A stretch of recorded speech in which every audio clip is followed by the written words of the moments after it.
Hello. I'm shooting this video to compare. First off, we're looking at open mainsprings here on an Ingram movement, and what I'm trying to do is compare using a standard spring clamp as opposed to using zip ties to capture the spring as it comes out of the clock. So, proceeding.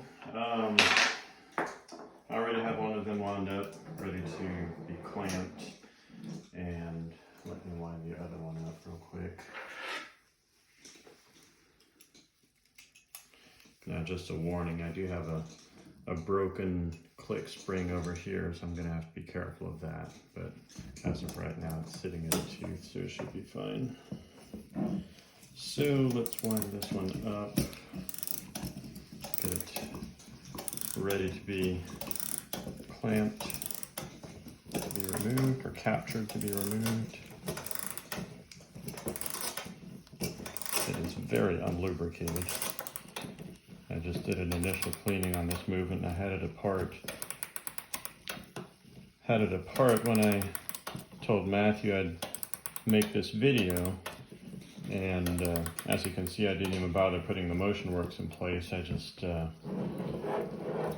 tied the upper wheels in place with what are these called, twisty ties, and that holds the movement while I try this out. All right, so let me see which one of these did I want let's put the spring clamp on this one. So I'm just going to run the spring clamp around the frame of the clock there, and it goes down like that, and just leave it there for now. Let me put on my gloves here. What I have are Kevlar gloves that are cut resistant. And I haven't really tested the cut resistance. I'm just kind of trusting it and hoping for the best, I guess. But they are Kevlar and pretty heavy duty. So we'll see if they're trustworthy. All right. So I need to somehow manage to release the click as well as control the spring clamp. With this one, with the click spring broken, it's not too difficult. So what I'm going to do is hold this in place and then start to release my grip on the letdown tool. And there, that spring is captured. All right.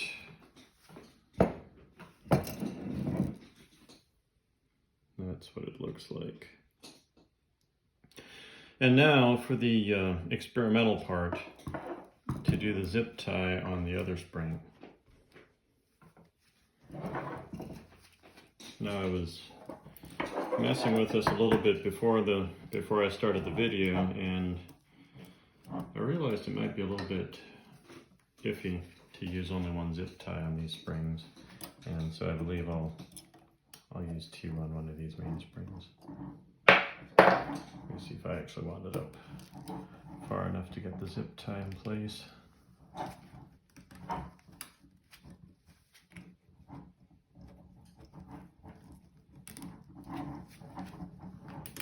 Yep, got a couple of clicks in on it anyway.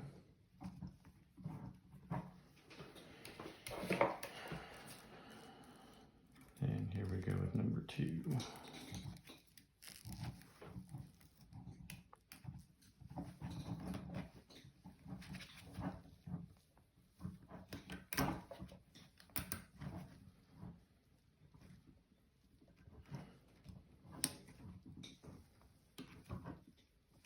Okay. That's what I'm going to do as far as holding the or capturing this spring, is to use 2 zip ties side by side, and that will hold it or capture it. So let's give this a try. Those I at least won't have to hold in place as I let it down. Okay, so good. We're going to release the click and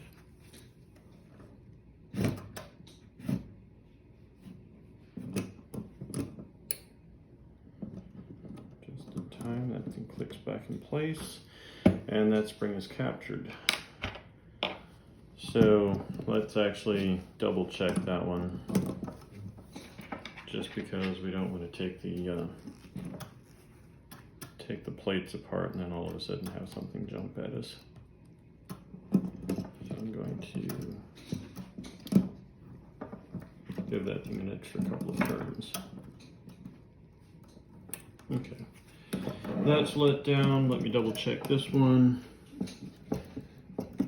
That's let down. Okay, well, let's take the plates off. Actually, let's take these off. I don't need these anymore. Okay, let's take these off.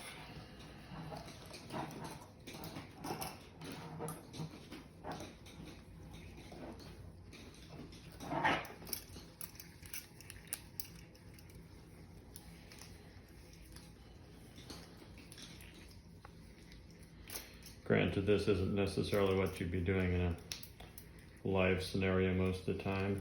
It just so happens this thing was apart when I undertook the project, and I didn't feel like messing with the time train and all the levers and stuff in here, so let's make sure this thing is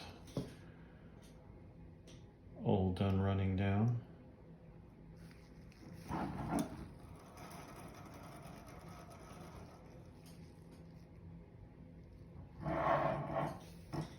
Come on now. See, and this is why you have to double check things.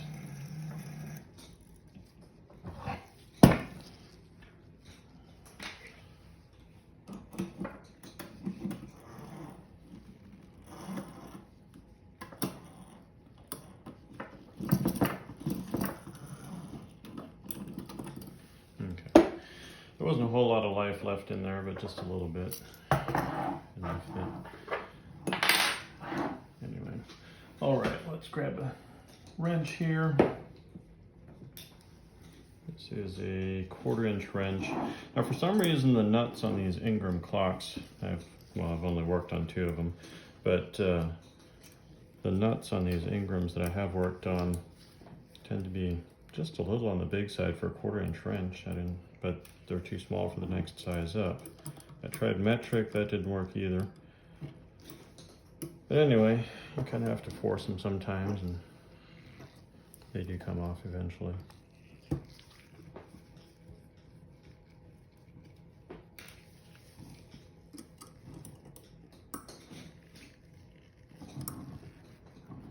Try a different flat. There we go. Oh, hey. Wrench came apart. Let's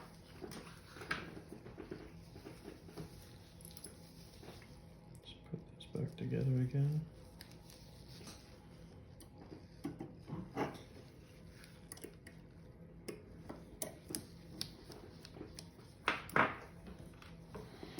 Okay, well, here's the time of truth. Take it off. And everything seems to hold in place. So let's take these down, trying to keep the trains separated. And let's actually take these off first.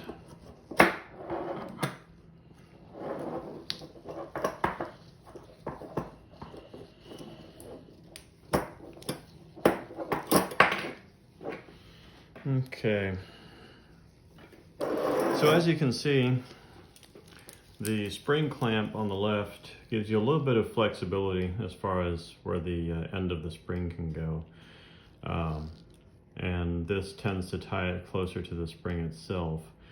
But I have found that this actually works very well. And so anyway, let's get this on the spring mainspring winder and let them out of their captivity.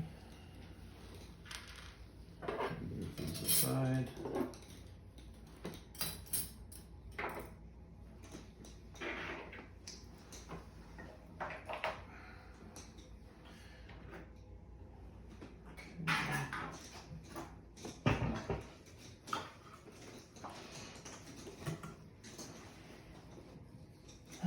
Okay, change glasses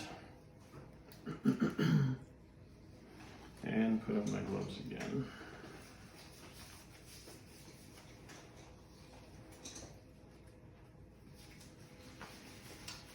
All right, so we will, actually let's do the one with the mainspring clamp first. So we'll put this in there. Now the thing that I see Matthew's spring winder might have an issue with is it, at least from what I've seen, it doesn't have one of these pegs or these hooks that I have there that can hold the end of the open mainspring. So I'm not sure how you would handle it with that spring winder, but with this winder, the Ollie Baking style winder, it handles it very nicely. You just get that hooked on there, get the hub of the pivot of the arbor in that hub there, and you've got it captured. So we go around the other side. We, holding this in place, start winding here until it's tight enough to start releasing the pressure off of the spring clamp. There we go. Okay. So the spring clamp's off and we're ready to let down the power off the spring, and that's easy enough.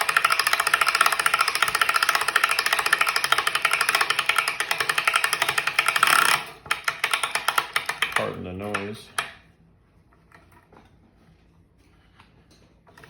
Okay. Release that. Okay.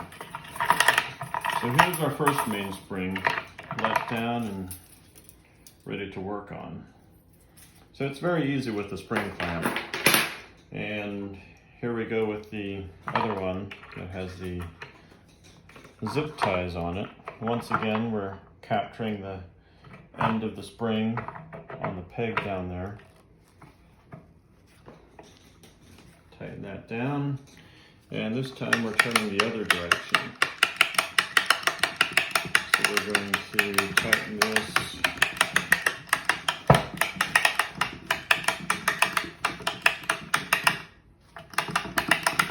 Still have a little ways to go. Looks like that spring's trying to pull some fancy moves there. Okay, so now we have the spring tightened all the way. We have the zip ties loose, and I could just slide them off to the side. Actually, let's do that. Let's just slide them off there and release the mainspring.